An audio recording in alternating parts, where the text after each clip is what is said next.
Hello,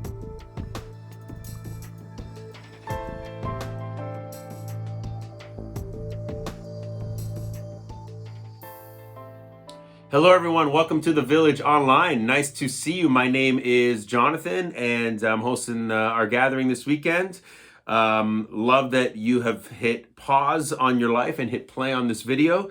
We're just so glad that that can happen. And so you know, if you're not gathering with us in person at Robert Munch Public School at 1029 on a Sunday, it's either because you live far away, you're out of town, you just couldn't make it, or you're not comfortable to meet in person yet, or you're not well.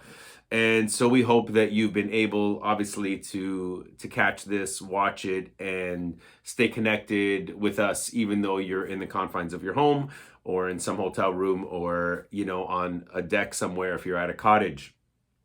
We're going to keep it simple. We always do. We just get right to our Sunday conversations in our online presentation. But I did want to start with one thing today, is that we've been in this series called All Together, and we're going to finish it up today. Today's our third and final part of it. And we've been looking at different places of scripture that have highlighted this theme of community and doing life together. But one text that has come up, but that we haven't like totally dove into, but we've mentioned almost every week, is this place in Matthew 18 where Jesus says, when 2 or 3 people are gathered together in my name, there I will be. And so we often use that text, I think rightfully, where we say that, you know, when a few of us are gathered together, surrounding the presence of Jesus, or allowing Jesus' presence to surround us, then he will be there. He will be there when we come together in that way. But the text is really found in the context of tension, of some disagreement, even some wrongdoing or sin. And it kind of outlines how to go through that when there is a disagreement or when someone has wronged you. And so it outlines that. You can read it for yourself in Matthew 18. And then when you get to the bottom of that, this is where Jesus says this line, when 2 or 3 are gathered together, I will be there.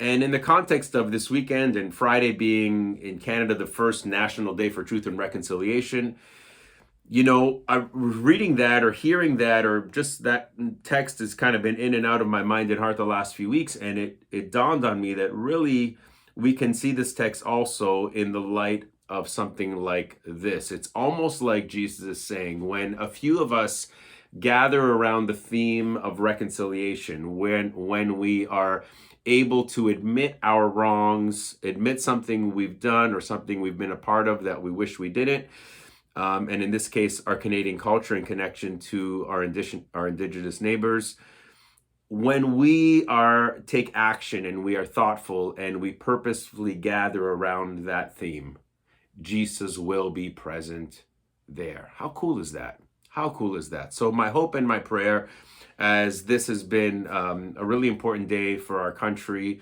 and hopefully it's not just a day, but it's a day that inspires multiple days of action and learning and thoughtfulness to move forward, that we would take Jesus' words to heart, and that we would be called to be people who recognize that it's important to come together, to listen, to learn, to confess our wrongs, and then to take steps to move forward in that, so there can be reconciliation in the midst of truth that we are recognizing to be not so good in our past. So I just wanted to start our day with that thought. Want to move on to this. If you have any questions about what's going on at the Village, the best way to do that is either email us at connect@thevillagerewhitby.ca. You can also keep connected to our social media pages, Facebook, Instagram, and you can DM us in either of those platforms. We're also on Twitter from time to time as well. And then, we do gather on Sunday mornings at Robert Munch Public School, 10:29 a.m.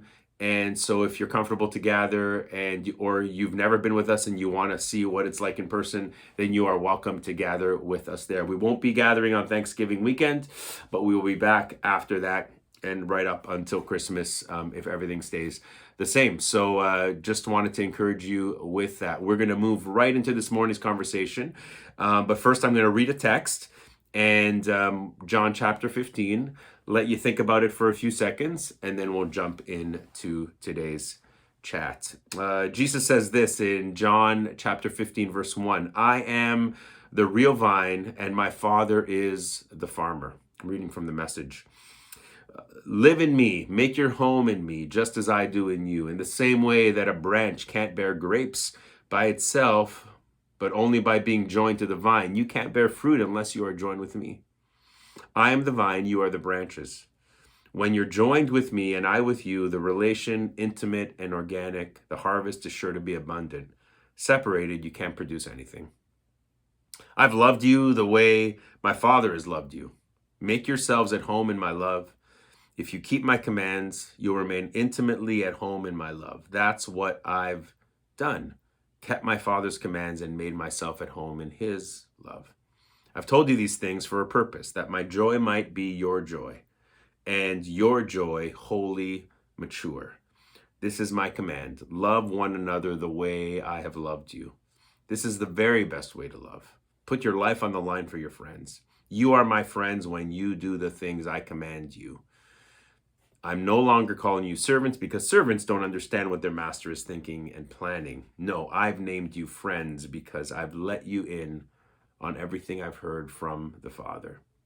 Verse 16, you did not choose me. Remember, I chose you and put you in the world to bear fruit, fruit that won't spoil. So as fruit bears, whatever you ask the Father in relation to me, he gives you. But remember the root command, love one another. I'll be back in a second.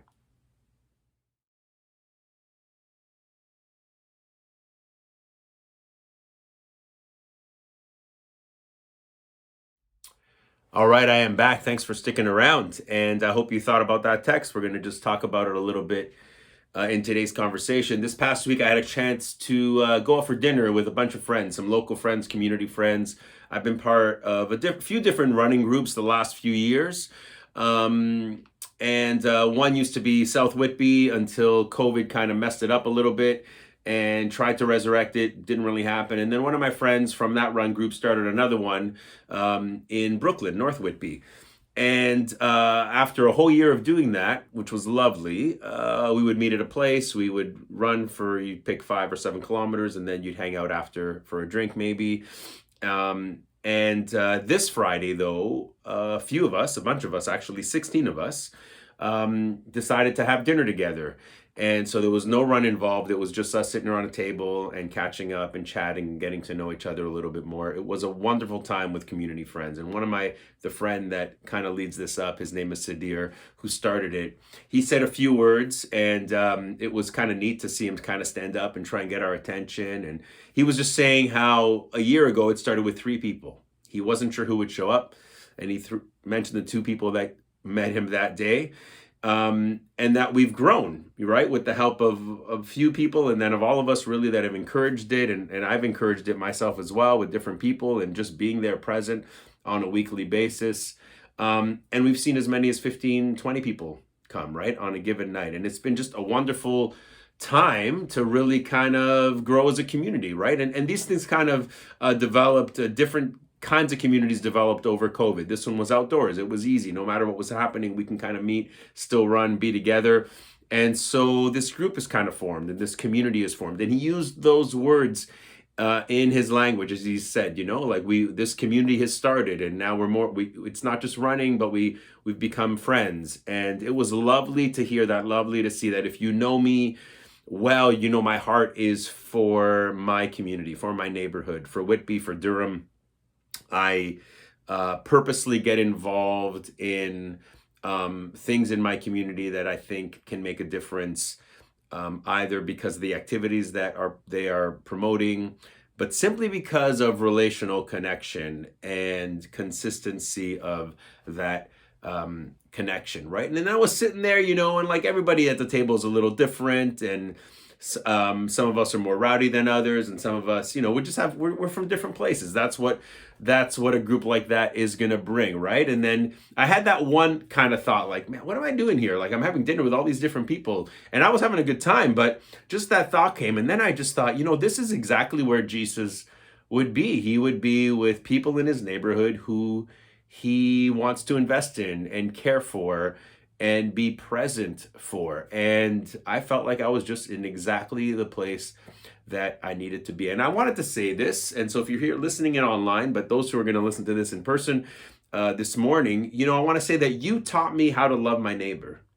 That's right. You, the Village, my church community, our church community has taught me how to love my neighbor. And I hope that I've done and I'm doing the same for you with the things that I do and the things that I say. Actually, a few weeks ago, as we started this series, we said that the church should be the training ground to love other people well, to love them best, right?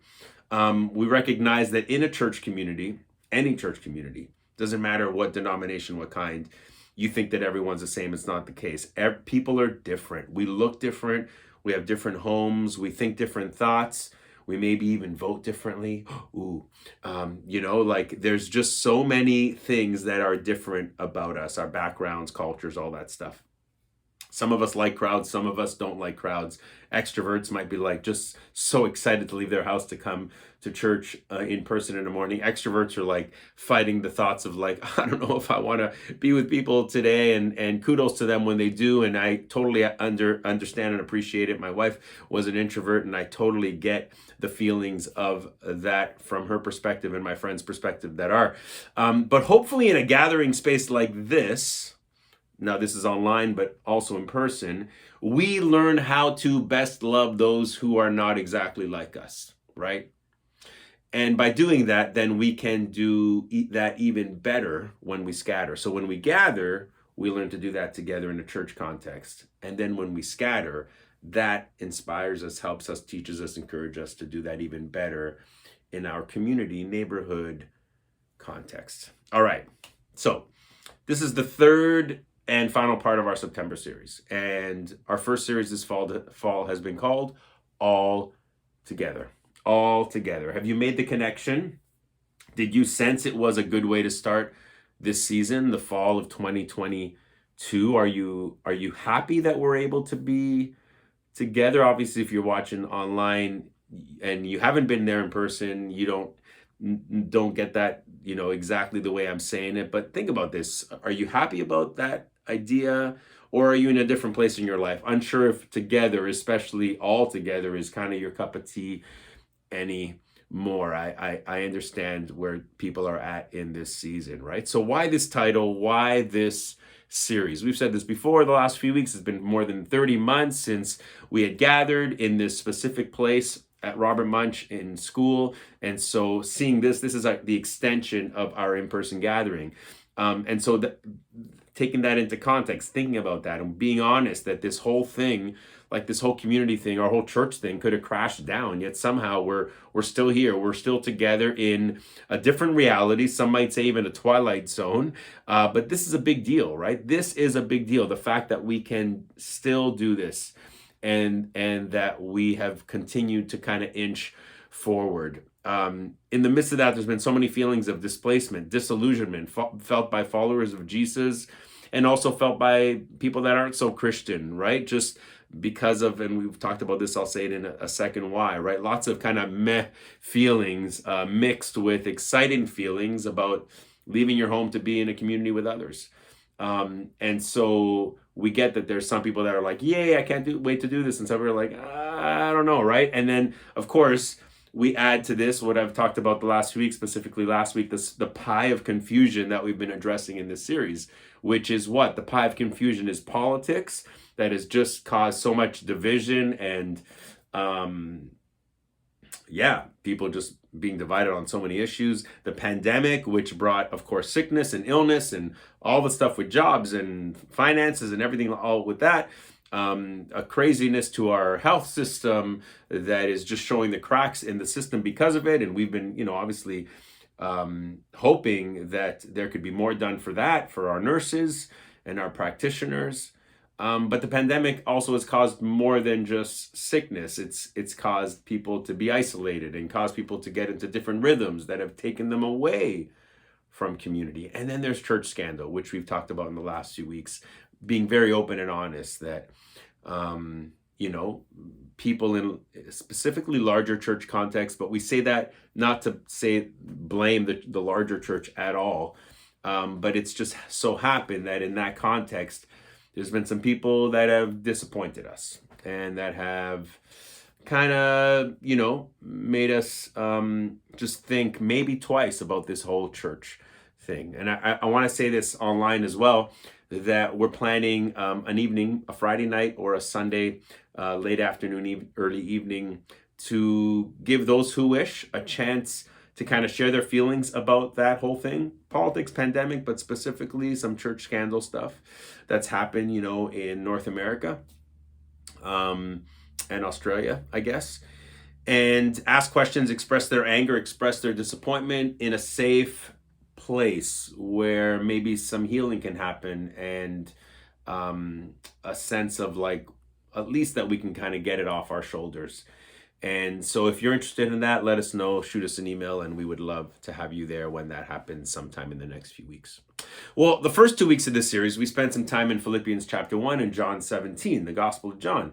And in Philippians 1, we saw Paul's affectionate words for this early church, almost gushing with love and appreciation, grateful for them, praying for them, saying, I hope that may you continue to abound in love and knowledge and insight.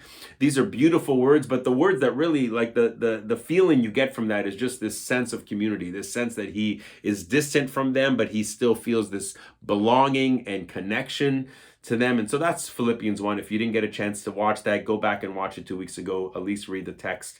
And then John 17 last week, where we found Jesus' prayer for the church, this heartfelt prayer by Jesus for us, for them, the early church, and for us in the future to be one, this interconnected community, connected to him, connected to one another. And some might say that's a tough ask these days because of all the stuff that has been going on. Now, here's what I believe to be true, and I've said this every week in this series. That community, specifically a Jesus community, when healthy, when authentic, when it reflects the values of the person that we follow, is a wonderful, beautiful, light in the world kind of place, and very essential for a follower of Jesus to be a follower of Jesus. But here's what's also real these days. People have anxiety around gatherings. Some people have been hurt by the local church. Some people are tired of the political game that some sections of the church have been playing. I'm tired of it too, right? And because of all of this, we have to continue to be, though, even in the midst of this, maybe even more so in the midst of this, a safe place for the spiritually curious, a safe place for the disillusioned, confused, doubting Christian. And of course, still a community to love, serve the marginalized, the poor, the mistreated, the needy, all that stuff.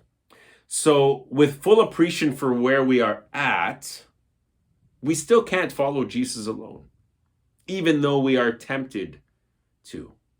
I'm with you in your doubts, in your disillusionment, even in your confusion and in your anger at some people, some places, some issues.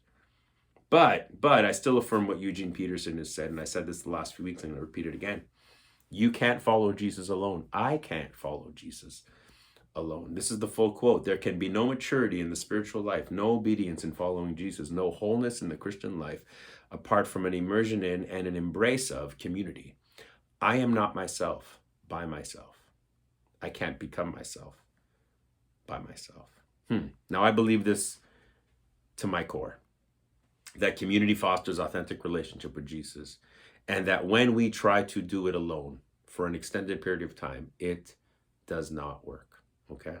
So with that in mind, today we land on another gospel text, John 15.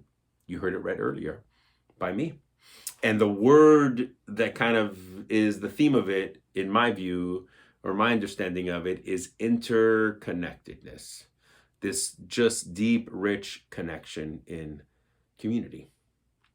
Now, even though we came together in some way, shape, or form during COVID, like online and different kind of gatherings like outside and different spaces and weird time frames that we met or different days, even though we supported one another, even though that we were helping one another where we could, we were seeing needs, filling needs, and I was so proud of us for doing all that, it still may have created, COVID in general, a false reality that we can figure stuff out long-term and reconcile things long-term alone. and remotely. Now, I know that we can work remotely. I get that. Some people never leave their homes and their spaces, right? This is what has happened. I can even appreciate it, and I'm grateful that we're able to do that. However, it has created, if we're honest, a cocooning effect that I thought would never really arrive. I remember first hearing about this idea, this possibility, years and years ago in a business class in college. It was presented. I was like, wow, this is fascinating, about the potential to never leave your home, to get all your food delivered to you, to work remotely, to like basically never have to walk out of your house. And it seemed cool, seemed fascinating, kind of futuristic, intriguing, but not necessarily attractive, to me at least. I get it. To the introvert that this may be attractive to, I totally understand and appreciate, but it wasn't to me. So in light of all that, we hear Jesus' words about connection, about community, about togetherness. And I wonder if it's kind of difficult or possible in a season like this. I do believe Jesus' words here. I do believe Jesus calls us to this. And in some way, shape, or form, we can actually figure this out, no matter where we're at. He gives us this analogy, this metaphor, this idea, this picture, this story, this image of a tree, of a vine. Depends how you see it, right? You can see it as a grapevine. You can see it as a tree full of fruit. Either way, it is this organic organism that he speaks of. And one thing is for sure, Jesus' intention is very clear about it. He doesn't give us an image of an electrical cord. Now, I know he wouldn't have had that in the first century, but of an electrical cord or a solo life preserver to save yourself and nobody else. This metaphor is organic. It's full of life, with risk of elements hurting it for sure, but strength of the whole making it survive. The image is a tree with branches and fruit and life, and yes, even pruning for health and longevity. And this is the image he gives us of our relationship with him and our relationship with others. So the first words he says are what? I am the vine. I am the vine. Jesus had called himself a few things in the Gospels. You may remember these texts. I am the gatekeeper. I am the great shepherd. I am the way. I am the truth. I am the life, right? Here, in this particular text, he chooses the term vine. And just like his other statements, his other I am statements, Jesus is pointing people to himself. With no shame, not worried about it, not fearing that he's going to get too much attention. He's literally pointing people to himself. He's saying that I am the source of love. I am the source of power. I am the source of wisdom. I'm the source of life. Like his statement in John 14, I am the way, the truth, and the life. He's also kind of alluding, I am your nutrients. I am your provider. I am your inspiration. I am your Lord if you want me to be. You can find power and substance from me. He's pointing to himself for all of this. And his words later in the text sum this up. He says, abide in me, and I will abide in you. Jesus sounds pretty confident here. Almost saying this to us, I am whatever you need, and I am whatever you are looking for. Beautiful. So he points us to him. But then he says this. He introduces this value of connection. He says, you are the branches. I am the vine, but you, us, we are the branches. So he says, don't just look at me when you need something or come to me for help or ask me for advice. He says, you are the branches of this tree. It's like he's saying, you are part of me. You are connected to me. You are not a solo branch or a solo source of your life. You are stuck to me. We can be one here. He's prayed that later in John 17, right? We looked at that last week. And just like Paul's words about the body, there is this deep sense of connection, this deep sense of partnership, this idea of togetherness, of family, of community. So without giving it all away, Jesus is definitely leading us, because he says more later on in the gospel, but he's leading us to value the whole, all, right? And not just an individual relationship with him, not just a personal relationship with him, but a collective relationship with him. And sometimes we get kind of fixated on my personal relationship with Jesus. And I hope you have a personal relationship with Jesus. I'm not saying that's not possible, but it's possible in the context of us being connected to Jesus, not just you being connected to Jesus or me being connected to Jesus. All branches are connected, you guessed it, to the other branches, and collectively connected to Jesus. So you can't read this and just think, I am a branch. I am connected to Jesus, the vine. No, it's so much more than that. It's branches connected to each other, connected to Jesus, all together. All together. So there's this beautiful relational aspect and image that he's painting for us, which of course lends us to the last thing I just want to say is the idea of love being the common thread in this text, and really all the texts that we read about Jesus. In Paul's words to the Philippians, in the language around the body, it's love. It's always love. Love is always in the middle of everything. Can't get away from it. We read this later in John 15. Jesus says, "This is my command. Love one another the way I have loved you."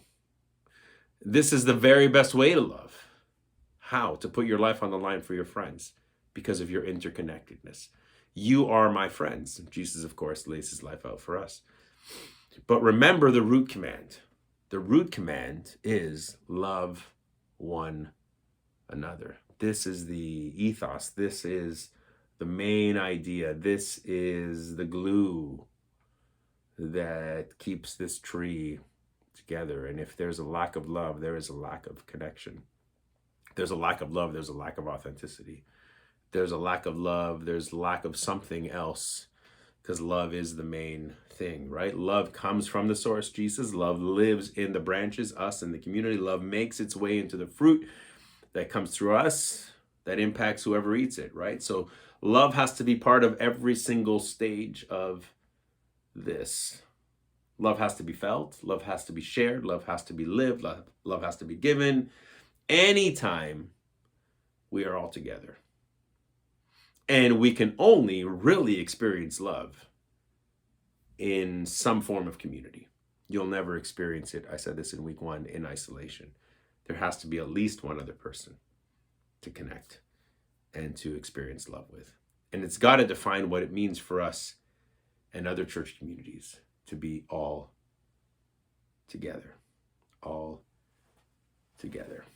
I think this was the most important thing we can talk about over the last few weeks and these first few weeks of fall, is that we are not alone, and that outside of a short period of time while we're figuring stuff out or walking through something that's difficult or unique or having some doubts and some fears or whatever the case may be, we can't stay away from community, because this was not the intention of Jesus. Jesus says, I'm the vine, you are the branches, we are all connected together, all together. I'm going to end with this little story, and it connects and doesn't connect with this actual theme, but really for the whole series. I was with some friends at a baseball game this week, and really great to be there and watch the Jays and the Yankees. One of my friends was talking about his son, who is probably my son's age and is at a university or going to school in the Waterloo area, and is connected to a church in that area.